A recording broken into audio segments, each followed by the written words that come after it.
नमस्कार. श्री गणेशाय नमः. जय शंकर. स्वप्नपूर्ती. आळंदी ते कन्याकुमारी 1525 किलोमीटर सायकलवारी. स्वप्न ती नसतात जी झोपेत दिसतात.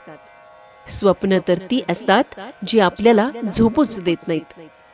नमस्ते मित्रांनो. आज आपण पाहणार आहोत एक प्रवास एका हरहुन्नरी अवलियाचा, म्हणजेच लक्ष्मण मधुकर सुतार या आगळ्या वेगळ्या व्यक्तिमत्वाचा. या प्रवासातील ही केवळ एक सायकल प्रवासाची कथा नाही, तर ही आहे जिद्द, संघर्ष, कृतज्ञता, समाजसेवा आणि स्वप्नपूर्तीचा प्रेरणादायी प्रवास. एका साध्या कुटुंबात जन्मलेला एक मुलगा. आई मोलकरीण, वडील सायकल दुरुस्तीचं काम करणारे. राहायला छोटीशी झोपडी, पण मनात मात्र मोठी स्वप्न.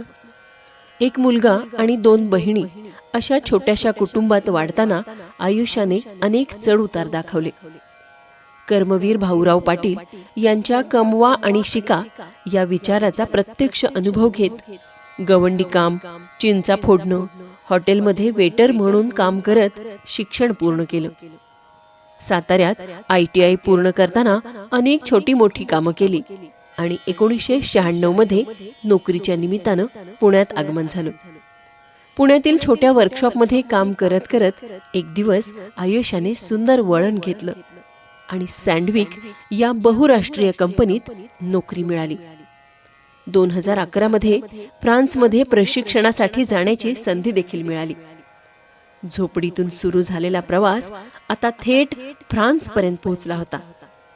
त्या क्षणी जाणवलं की गरिबी अडथळा नसते, ती तर आयुष्य घडवणारी शाळा असते. सगळं काही आई वडिलांच्या पुण्याईने, परमेश्वराच्या कृपेने आणि अर्धांगिनी सौ अश्विनीच्या खंबीर पाठबळामुळे शक्य झालं. आयुष्यात भेटलेला मित्रपरिवार हा या प्रवासातील सर्वात मोठा ठेवा ठरला.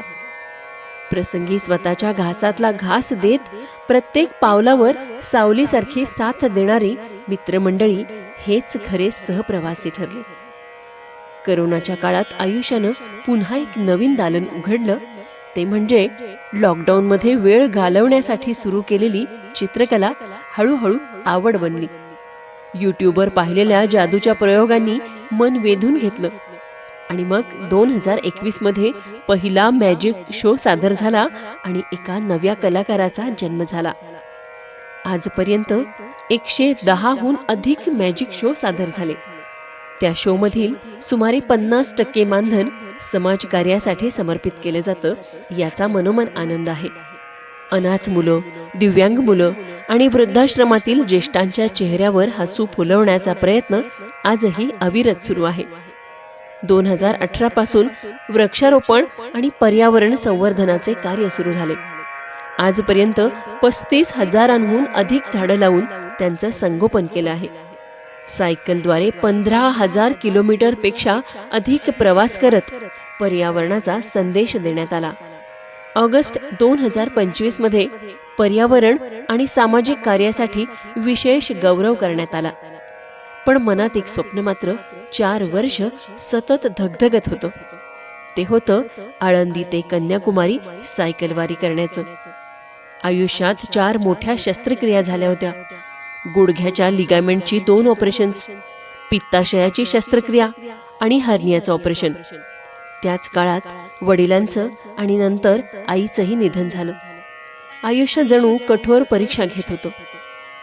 पण हार मानणं यांच्या स्वभावात नाही, कारण हा परिस्थितीचा नाही तर जिद्दीचा मुलगा आहे.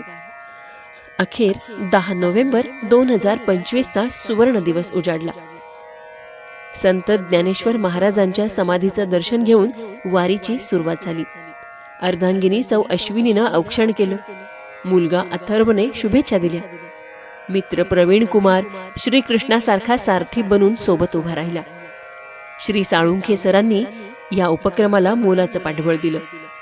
आळंदीहून निघालेली सायकल वारी पुणे, कात्रज घाट, शिरवळ, भुईंज आणि साताऱ्याच्या दिशेने मार्गक्रमण करू लागली. पहिल्याच दिवशी शाळांमध्ये विद्यार्थ्यांना पर्यावरण संदेश आणि मॅजिक शोद्वारे आनंद देण्याची संधी मिळाली.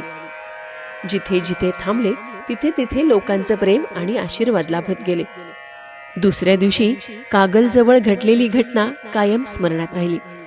एका शेतकऱ्याने प्रेमाने 100 रुपये हातात ठेवले आणि म्हणाला, हे तुमच्यातल्या देवाला दिले आहेत.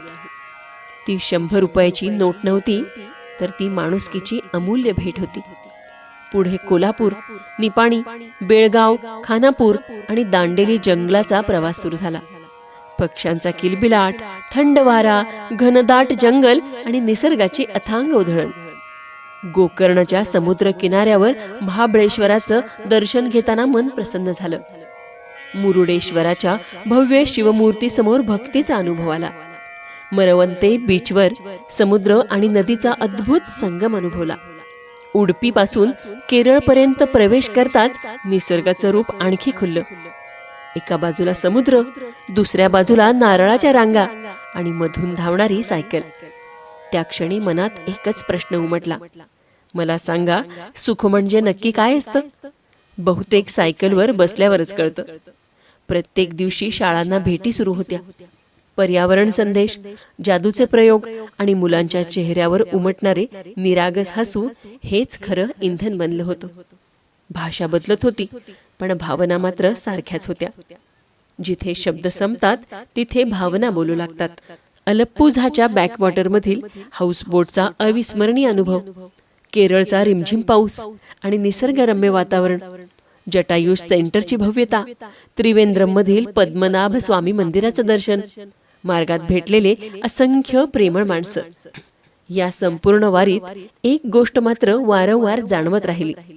भारत हा केवळ देश नाही, तर संस्कृती, परंपरा, श्रद्धा, निसर्ग आणि माणुसकीचा महासंगम आहे. प्रत्येक 100 किलोमीटर नंतर भाषा बदलत होती, खाद्य संस्कृती बदलत होती, निसर्गाचं रूपही बदलत होतं, पण माणसांच्या मनातलं प्रेम आणि आपुलकी मात्र तशीच कायम होती. आणि अखेर 21 नोव्हेंबर 2025, 4 वर्ष उराशी जपलेलं स्वप्न पूर्ण झालं. दुपारी 12 वाजता कन्याकुमारी इथं पोहोचून स्वामी विवेकानंद यांच्या स्मारकासमोर उभे राहिले. 1525 किलोमीटरचा प्रवास पूर्ण झाला होता. भारत मातेच्या चरणी नतमस्तक होताना डोळ्यात आनंदाश्रू होते. हा केवळ सायकल प्रवास नव्हता, हा भक्तीचा प्रवास होता, हा शक्तीचा प्रवास होता, हा संस्कृतीचा प्रवास होता आणि हा स्वतःला शोधण्याचा प्रवास होता. सफर खूबसूरत है मंजिल से भी, क्योंकि इस सफर ने हमें खुद से जो मिलवाया है. आजही ते नम्रपणे म्हणतात, हे सर्व परमेश्वराने माझ्या हातून करून घेतलं आहे. आणि म्हणूनच खरी ओळख तीच असते जी स्वतःसाठी नाही तर समाजासाठी जगते. जय श्रीराम. भारत माता की जय. ज्ञानेश्वर माऊली, ज्ञानराज माऊली तुकाराम. ज्ञानेश्वर माऊली, ज्ञानराज माऊली तुकाराम. संकल्पना, लेखन, आवाज आणि व्हिडिओ निर्मिती आकाशवाणी प्रासंगिक निवेदिका, व्हॉइस आर्टिस्ट, कंटेंट रायटर, व्याख्याती सावित्रीबाई फुले पुणे विद्यापीठ, बहिशाल विभाग, सौ विद्या जितेंद्र जोशी, चिंचवड, पुणे.